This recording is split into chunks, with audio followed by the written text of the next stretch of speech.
warahmatullahi wabarakatuh. Perkenalkan, saya Anatun Aupia, Master of Science in Nursing. Saya adalah dosen Sekolah Tinggi Ilmu Kesehatan Hamzar.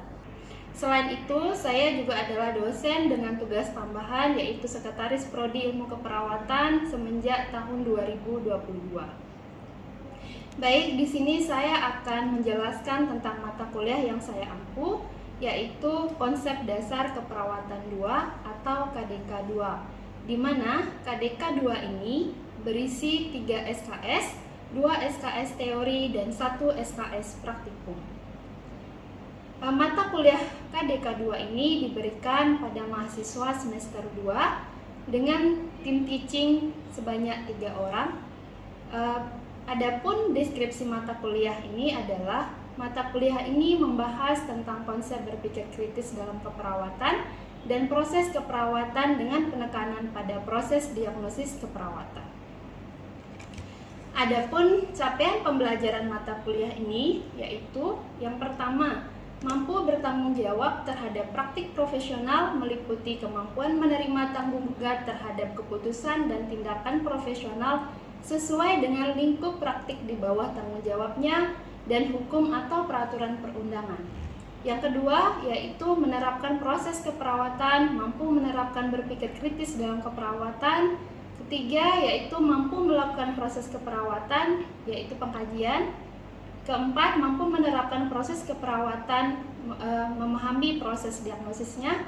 Kemudian berikutnya adalah mampu melakukan proses keperawatan perencanaan, mampu melakukan proses keperawatan implementasi, dan yang terakhir adalah mampu melakukan proses keperawatan evaluasi. Adapun metode pembelajaran yang saya gunakan untuk mata kuliah ini yaitu metode tatap muka atau perkuliahan seperti biasa, dan seminar serta praktikum.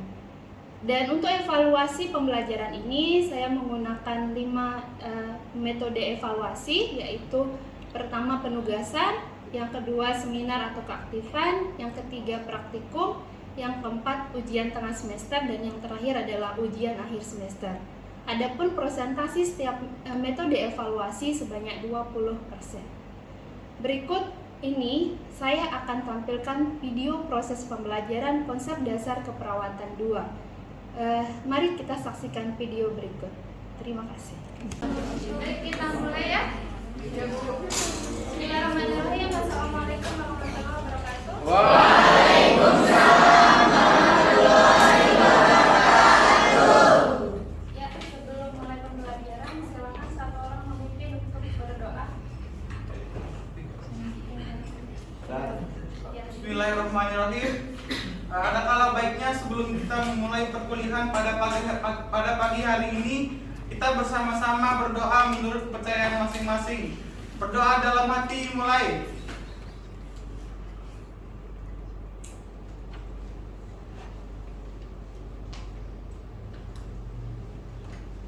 Doa selesai. Ya, yang tidak hadir hari ini satu orang berarti ya? Ya. Semuanya hadir. Hadir. Gimana kabarnya hari ini? Baik. Sudah sarapan? Setiap ibu tanya sudah sarapan, pasti jawabannya belum.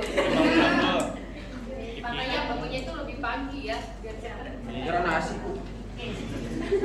Seperti kontrak kita sebelumnya untuk di rencana pembelajaran semester, untuk yang pertemuan hari ini kita sudah masuk ke Nursing assessment atau pengkajian keperawatan. Sebelumnya masih ingat materi yang saya sampaikan tentang apa? Tentang proses Oke, boleh satu orang angkat tangan. Proses keperawatan terdiri dari berapa proses? Berapa?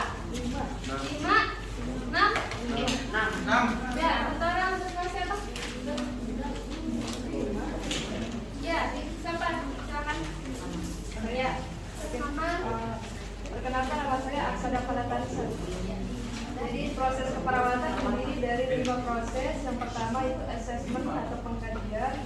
Nah, yang kedua itu ada namanya nursing diagnosis atau diagnosis keperawatan. Yang ketiga ada namanya planning atau intervensi. Yang keempat namanya implementasi atau pelaksanaan, dan terakhir namanya evaluasi atau evaluasi. Oke, good. Perfect ya. Ada 5 memang. Masih ingat nggak yang ini? Masih. Sama atau beda? Sama. Yakin sama kan? Baik, tahap pertama mulai dari pengkajian sampai dengan evaluasi. Nah, sekarang kita mulai masuk ke tahap yang pertama, yaitu tahap pengkajian atau nursing assessment. Baik, di materi ini nanti kita akan lihat beberapa outlines atau materi yang akan saya sampaikan terkait dengan pengkajian, tujuan pengkajian, pengumpulan data. Nanti kita lihat data seperti apa, karakteristik data sampai dengan sumber data dan metode pengumpulan data. Baik, yang pertama kita lihat dulu pengkajian. Nah, pengkajian seperti yang saya sampaikan juga sebelumnya, pengkajian itu merupakan tahap paling awal kan? Dalam proses keperawatan, tahap awal dari proses keperawatan dan merupakan suatu proses pengumpulan data yang sistematis dari berbagai sumber untuk mengevaluasi dan mengidentifikasi status kesehatan klien. Pengkajian yang benar, akurat, lengkap, dan sesuai dengan kenyataan sangat penting dalam merumuskan diagnosis keperawatan dan memberikan asuhan keperawatan sesuai dengan resiko. Jadi tanpa pengkajian itu kita tidak bisa langsung membuat diagnosa keperawatan. Benar? Ya. Gimana kita membuat diagnosa kalau pengkajian atau datanya belum ada pada awal? Makanya pengkajian itu merupakan tahap awal dari proses keperawatan. Nah, ini ada beberapa para pakar di keperawatan menyampaikan bahwa menunjukkan pemikirannya tentang pengkajian, di mana pengkajian merupakan pemikiran dasar dari proses keperawatan. Pengkajian merupakan alat untuk mengumpulkan informasi atau data klien, mengidentifikasi, mengenali masalah, kebutuhan kesehatan dan keperawatan kesehatan, baik itu fisik, mental, Sosial dan lingkungan. Itu juga menurut McFarlane ya 1997 itu pengkajian merupakan suatu proses mengumpulkan data objektif dan subjektif dari klien, mencakup klien, keluarga, saudara, nanti kita akan singgung mengenai data objektif dan data subjektif. Ini menurut rumus 2000. Bingungnya kan ya? Kalau lulus itu pengkajian merupakan pengumpulan data pasien secara sistematis meliputi fisik, psikologi, sosiokultural, spiritual, kognitif, emosional, sampai dengan gaya hidup. Melalui ada wawancara, pengumpulan riwayat kesehatan, medis ya, laboratorium dan diagnosis, dan review catatan sebelumnya. Nah, pada intinya berarti pengkajian keperawatan adalah pengumpulan data. Perawat itu mengumpulkan data tentang status kesehatan klien secara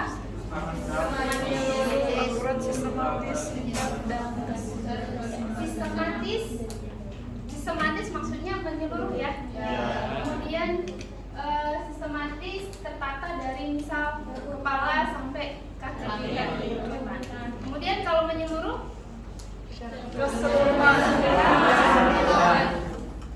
Kemudian dia harus akurat, benar.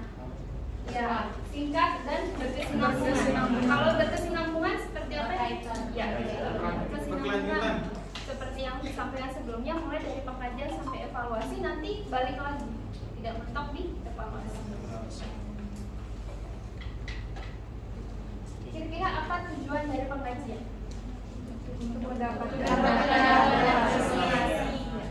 Untuk mendapatkan informasi, untuk memperoleh informasi tentang keadaan kesehatan klien. Kedua, untuk Menentukan masalah keperawatan dan kesehatan klien. Habis kita memperoleh informasi, tentunya nanti kita bisa dapatkan nih masalahnya klien apa. Kemudian kita nilai keadaan kesehatan klien. mulai membuat keputusan yang tepat dalam menentukan langkah-langkah langkah berikutnya. Jelas tujuannya? Jelas. Oke, kita lihat pengumpulan data itu dimulai sejak kapan? Sejak klien rumah sakit. Tentunya sejak pasien itu masuk ke rumah sakit. Itu disebut dengan inisial assessment. Kemudian selama klien dirawat di rumah sakit secara terus-menerus, itu disebut dengan ongoing assessment. Ketika kita diulang lagi, masalahnya disebut apa?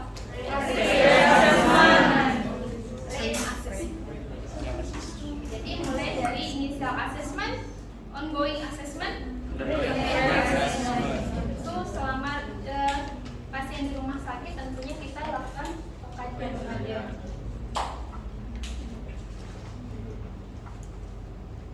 Kira-kira fokus pengambilan data kita ke pasien apa? Yang pertama, Riwayat status kesehatan sebelumnya dan saat ini. Ya.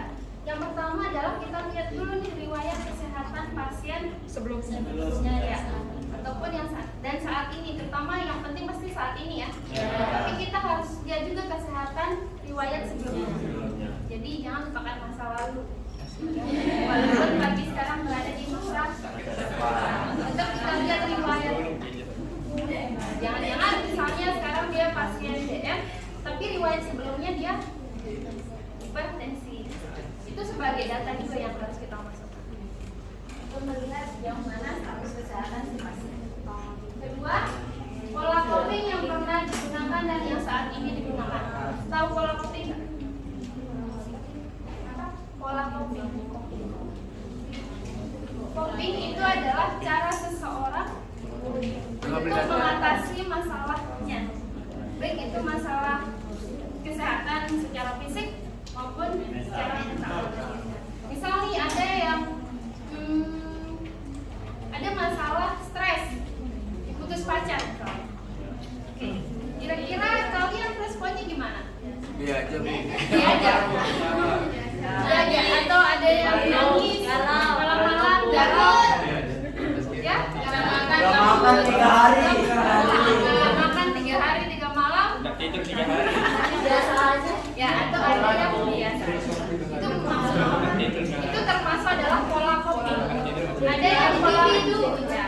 Ada yang pola coping sifatnya nanti positif, ada yang pola coping sifatnya negatif. Kalau positif ya biasa aja, nggak sampai menurunkan status kesehatannya. Tapi kalau yang negatif ya stres,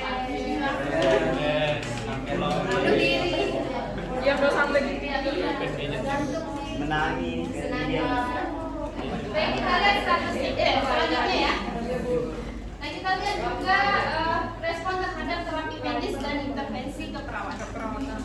Kemudian ada kita lihat resiko untuk masalah potensialnya dan hal-hal yang dapat menjadi dorongan atau kekuatan bagi klien. Misalnya apa? Yang menjadi kekuatan bagi klien atau pasien. Keluarga, pacar, enggak ya? Anak, itu adalah misal keluarga, teman dekat atau sahabat. Senyum perawat juga. Ya, perawat. Tipe data itu ada 2, data subjektif dan data objektif. Kalau subjektif itu langsung didapatkan dari pasien. Kalau yang objektif, data yang didapat dari pasien atau bisa juga data yang didapatkan oleh dari keluarga.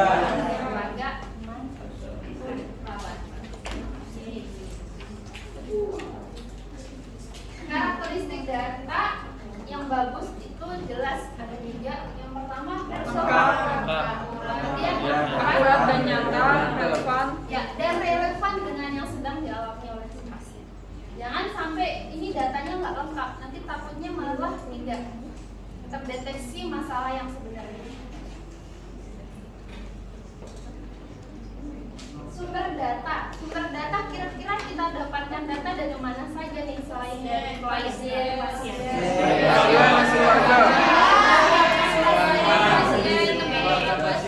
Selain dari pasien dan keluarga, kira-kira data yang terdahulu atau yang sebelumnya. Terus apa lagi? Itu saja.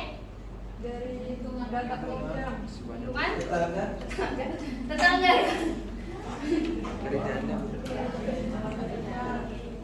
Sumber data itu banyak ya ternyata. Sumber data itu bisa kita dapatkan dari tadi sudah benar yang disampaikan ya. Dari klien, orang terdekat, catatan klien, riwayat penyakit, konsultasi, hasil nah, jangan lupa hasil pemeriksaan.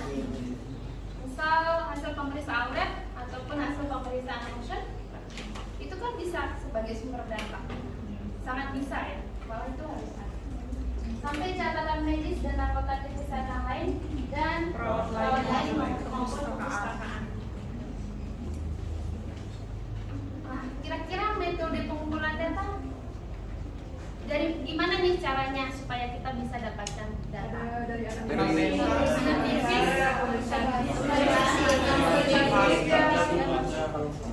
Yang pertama tapi tentunya adalah wawancara, observasi, studi dokumentasi, ada interview, ada observation, ada assessment, sama studi dokumentasi.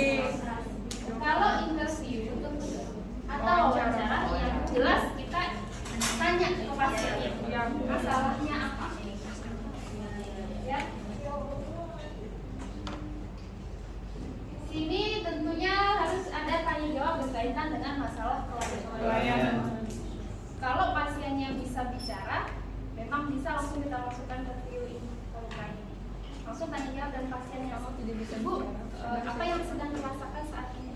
Itu sudah salah satu metode atau cara untuk mengumpulkan data yang ingin kita dapatkan dari pasien kan?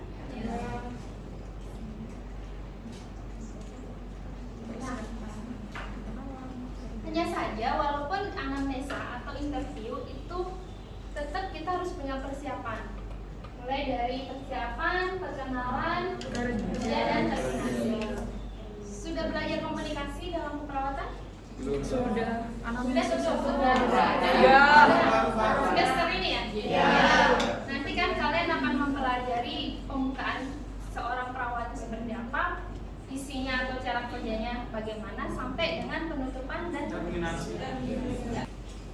Nah, kita masuk ke metode berikutnya, observasi. Kalau observasi, ya, observasi belum basis ya. Kita masuk dulu ke observasi itu mengamati perilaku dan keadaan klien, menggunakan penglihatan dan alat indera lainnya melalui rabaan, sentuhan dan pendengaran. Bertujuan untuk mengumpulkan data tentang masalah yang dihadapi. Oke, observasi itu kita hanya mengamati nih keadaan klien. Observasinya itu tidak selalu dijelaskan secara rinci apabila akan meningkatkan kecemasan klien. Jadi misal kita sudah tahu nih pasien yang ini itu dia gampang cemas, jangan dikasih tahu semua yang jangan membuat menambah kecemasan bagi si pasien. Kemudian ini pengamatan itu menyangkut aspek fisik, mental, sosial, dan spiritual sampai spiritual klien. Hasilnya kita dokumentasikan. Nah, di dalam observasi itu kita gunakan namanya 2S HFT. 2S HFT ya. Sight, smell, sight itu kita observasi. bakar, menangis dan seterusnya. Kalau smell kita otomatis cium. Apakah di pasien ini ada bau-bau alkohol, obat-obatan, urin dan sebagainya. Kalau hearing jelas, kalau hearing adalah Untuk menangis, ekspresinya reading dan hearing itu kita lihat atau dengarkan ekspresinya reading dan feeling, perasaan feeling, yang dirasakan. tes hal yang dirasakan oleh Indra pencawa. Jadi ketika observasi itu semua indra kita gunakan kecuali indra ada yang punya indra kan? Nah,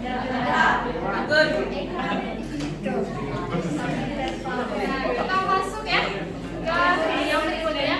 Metode pengumpulan data yang berikutnya adalah Pempris.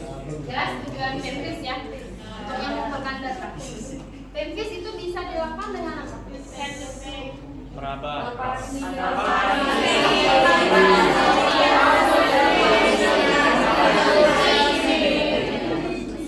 Ya, Pempris, teknik Pempris. Jelas ya. Inspeksi, validasi, verifikasi, audit.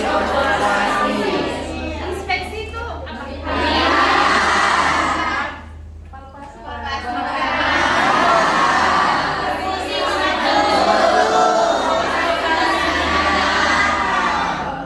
Oke, pintar. Udah jelas semua ya? Ada di luar jangkauan. Ya. Oke, Pempris. Kemarin ketika praktikum Pempris itu menggunakan yang mana? Head to toe. Tapi pernah dengar yang review of system? Review of system itu kita melakukan pengkajian berdasarkan per sistem. Misalnya apa? Sistem ya, betul. Sistem sistem kardiovaskuler, sistem imunologi. Nah, kita kajinya menggunakan per sistem. Kaji sistem pernapasan berarti yang kita kaji adalah bagian nafas. Ya, bagian dada atau bagian pernapasan. Kita kaji misal sistem pencernaan, maka yang dikaji bagian perut dan bagian organ-organ yang sesuai dengan sistem pencernaan. Kemudian kalau yang pola fungsi kesehatan, menurut Gordon pernah dengar? Oke. Kalau pola fungsi kesehatan itu misalnya per fungsi. Misal fungsi eliminasi. Tahu eliminasi? Fungsi ya. Fungsi eliminasi. Kemudian misal fungsi apa? Aktivitas Ya, fungsi pernapasannya. Sebenarnya pada intinya sama ya ketiga ini. Cuma yang satu kita menggunakan head to toe, kepala, pundak lutut, kaki, dari kepala sampai kaki. Yang kedua menggunakan review of system atau sistem. Yang ketiga melihat fungsi dari masing-masing organ yang kita punya. Jelas? Ya. Oke. Nanti yang pengkajian di fisik tiga model ini kita akan praktikkan di praktikum. Nanti kan KDK 2 ada praktikumnya.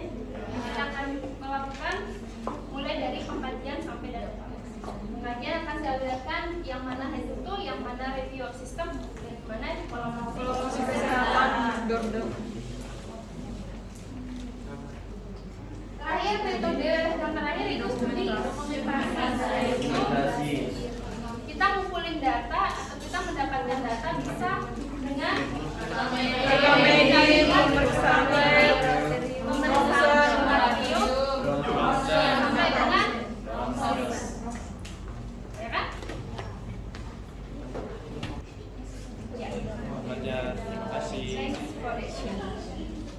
Jadi materi itu yang bagian itu ya tidak banyak, cukup ya.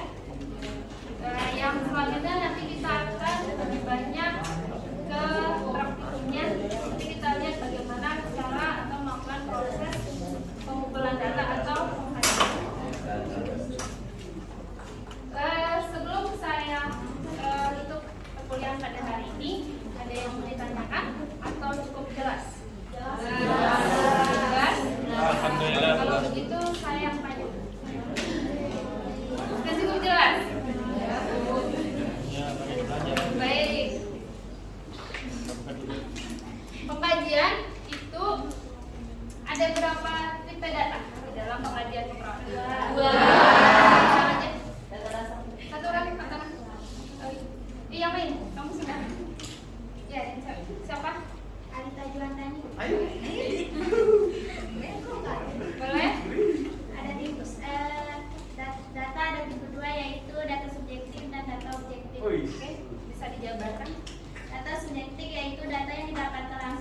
penilaian sebagai suatu pendapat.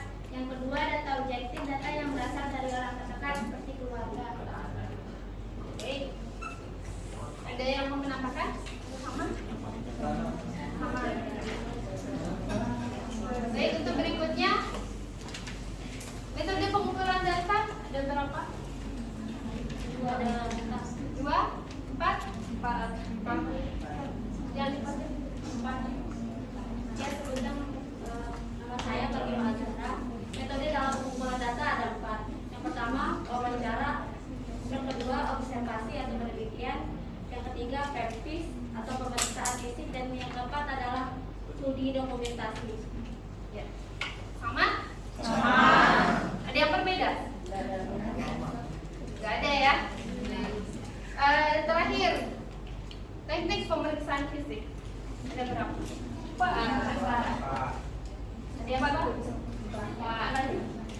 Teknik pemeriksaan fisik ada 4. Yang pertama ada namanya inspeksi atau melihat. Kedua, palpasi atau meraba. Ketiga ada namanya perkusi atau mengetuk. Dan terakhir namanya auskultasi atau mendengarkan. Ya, baik, saya rasa bagus-bagus untuk kelas ini. Kita beri aplaus.